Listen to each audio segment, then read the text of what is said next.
99.999999% the speed of light, at which speed they circumnavigate this ring 11,000 times a second, which means they've crossed the border 22,000 times a second, because that's Switzerland up there and most of this is France. That's Geneva Airport, by the way, and Lake Geneva at the top.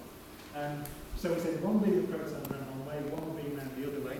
There are billions of protons in each beam, and we compress them into an area something like the diameter of a human hair and cross them in 4 places.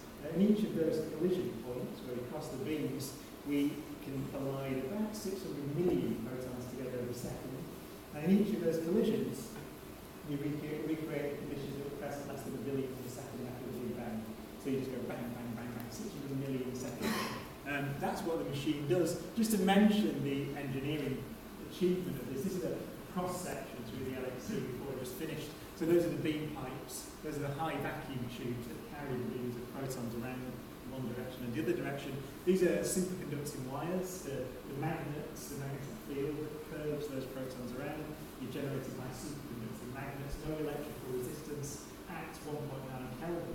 So 1.9 degrees was absolutely zero. So the thing is all cooled by superfluid liquid helium. So the most tremendous engineering achievement, by far the biggest deployment of superconducting magnets ever attempted. This technology, by the way, slightly more advanced technology now, will go to the ITER fusion reactor with rather better wires actually up in American tin rather than American titanium, so you can run at high temperature. But anyway, it's a tremendous engineering achievement. I said that we collide these protons together. We have to take pictures of those collisions, and we do it with 4 detectors, essentially digital cameras. This is the one that I work on. It's called the Atlas detector.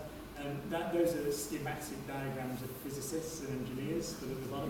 It's 44 metres wide, 22 metres in diameter, 7,000 tonnes of digital camera, essentially. The collisions happen in the middle there, and new particles are made, and each layer is tuned to detect a different kind of subatomic particle that can be produced in those collisions. These things here are magnets. I coined those out because this is a picture of during construction of Atlas with one of the magnets going down. You see some people here stood on the gantries for sense of scale. This is the LHC, by the way, which goes out 27 kilometres around and back in at the other side of the cavern. This whole thing is about 100 metres below ground, the cavernous space. And this is a very famous picture of when Atlas was not finished, but the magnets are all in. There's a real physicist stood there, so this is the LHC. So you can imagine the protons coming in from the back of the screen and out over your head and colliding somewhere in the middle of there. So, we've done the maths, the prediction. I should say that those predictions were made in the 1960s, which was 50 years ago. We build this machine, we turn it on, it's celebrated by the Daily Mail. The many answers to the Daily Mail. My favourite was from Gizmodo on the website. He said, it's CERN to morons. Large Hadron Collider won't destroy Earth. Morons. And then for the morons that can't read, it drew a schematic diagram. So it says, OK, turn it on, Bob, not equal to, so you can't read, you get a message. So did that. And then this picture I want to superimpose a life-size picture. So to scale, with a real photograph taken by Atlas of what we call a Higgs candidate event. So in any particular collision, you can't say for sure whether you've made a Higgs particle, but statistically, you can, and that's what we did. With 2 independent experiments saw statistically significant signals, very high significance of Higgs particles, so that was the discovery. But this is very likely to be one, a real one, because what it's a picture of is a Higgs boson being made, probably.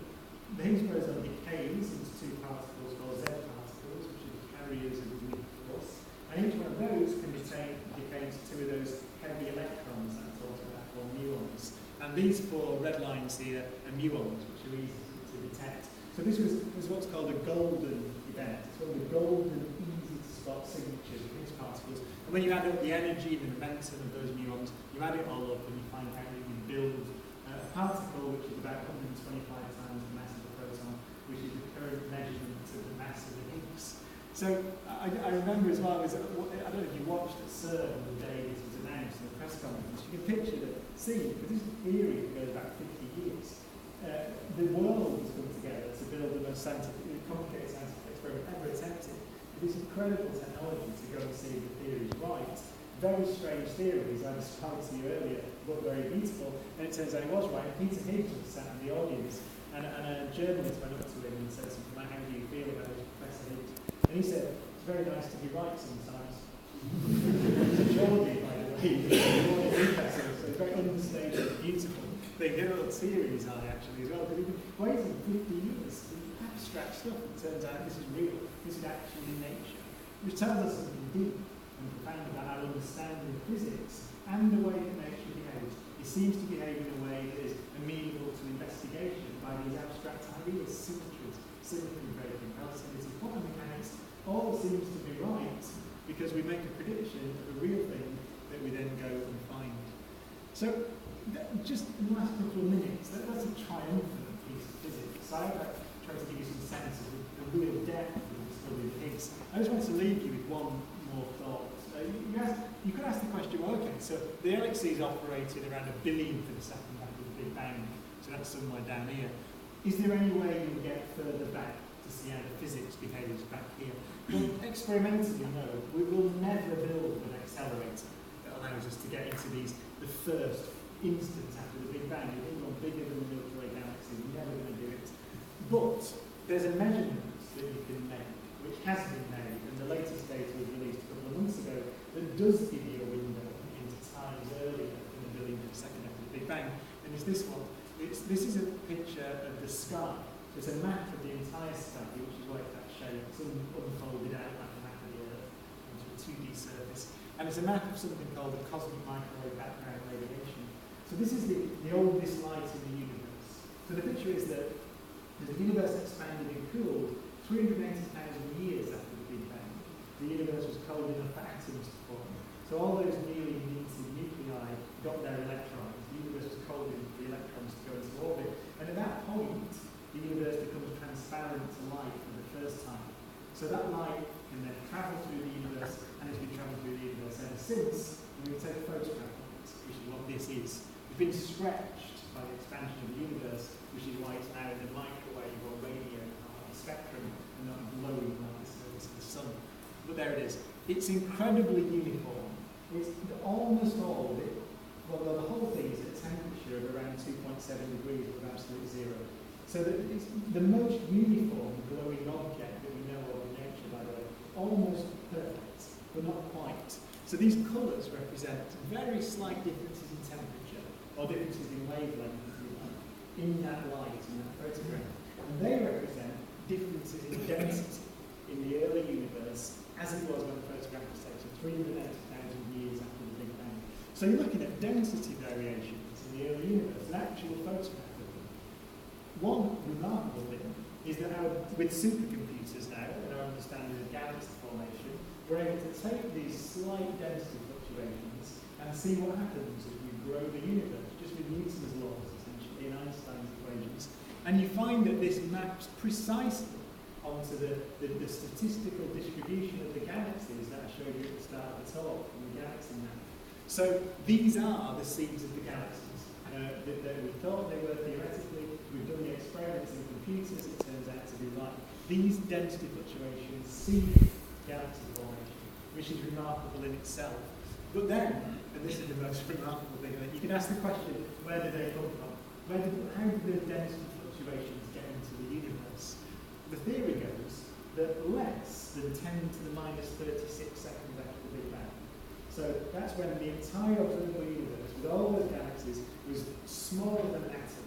In fact, smaller than a proton. In fact, smaller than the limit on the size of an electron. So the whole thing is tiny, subatomic size space. Quantum fluctuation, so quantum mechanics, so these things fizzing into existence and disappearing all the time in the vacuum. They were captured and frozen in a period called inflation, where the universe underwent an exponential expansion, way faster than the speed of light, which was all over by 10 to the minus 32 seconds, by which time the universe had managed to get to the size of a melon, which was quite big in these terms. Those fluctuations were frozen in, and those are the origin of those fluctuations. Now you can test that, you can work out what they would look like, and it turns out that they look like that, which is quite wonderful. And how good is that test? Well, I'm going to show you one last graph to finish. I gave a talk in Newcastle a couple of days ago at the